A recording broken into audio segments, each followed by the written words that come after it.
Tere päikeselist laupäeva jalgpallisõbrad! Kätte on jõudnud pikalt oodatud nädalavahetus, mis tähendab muidugi taas palju jalgpalli.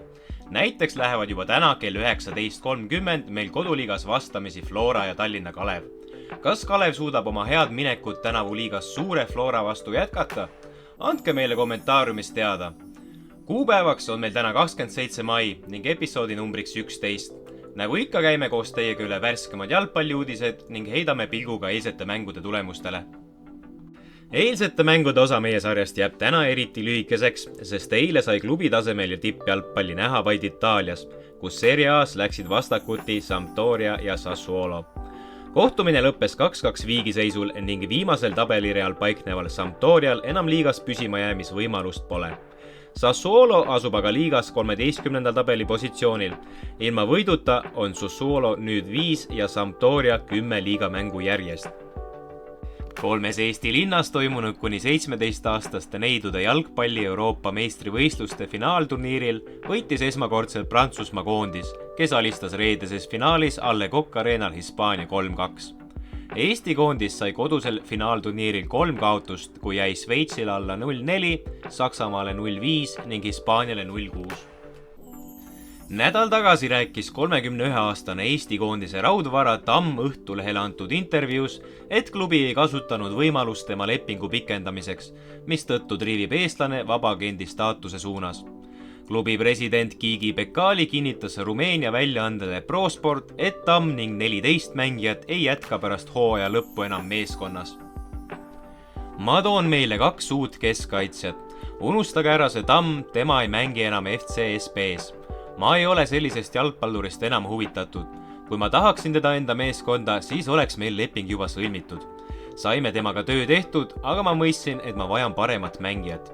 Ärge muretsege, ta saab iga viimasegi sendi enda lepingu pealt kätte, sõnas Bekali. GSP.ro andmeil on Tammest huvitatud teine Rumeenia kõrgliiga klubi Ploiesti Petrolul, kes lõpetas põhijooja 8. kohal, mistõttu tuli neil tabeli poolitamise järel madistada teise poole meeskondadega. Paide linna meeskond on alates neljapäeva hommikust olnud peatreenerita.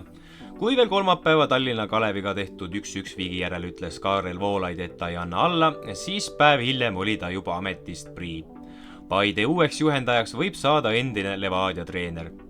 Kuigi juba pühapäeval kohtub Paide Premium-liigas Narva Transiga, ei ole klubi veel uut peatreenerit esitlenud.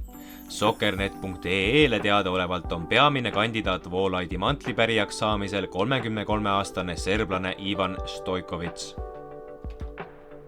Inglismaa jalgpalliliit esitas detsembris Stone'ile 262 süüdistust seoses kihlveokontorite spordipanuste tegemisega, mis pärinevad alates aastast 2017.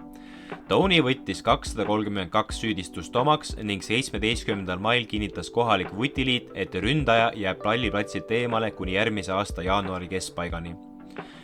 Jalgpalliliiduga koostööd teinud psühhiaatri hinnangul vajab mängija professionaalset abi, kirjutab BBC.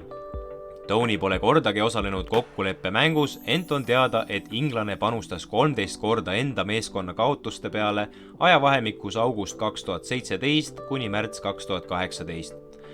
Uurimise käigus selgus, et panuste varjamiseks tegi Tony neid kolmanda osapoole kaudu ning ta kustutas enda telefonist panustamisega seotud sõnumeid.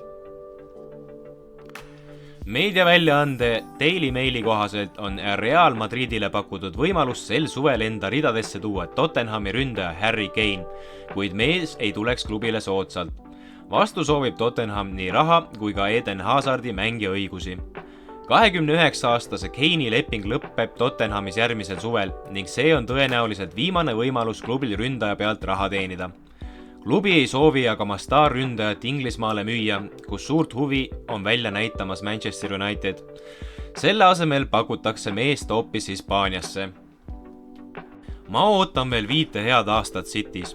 Ma tulin siia jalgpalli mängima ning karikaid võitma ning ma tunnen, et ma pole hetkel veel sel hooajal piisavalt endast andnud.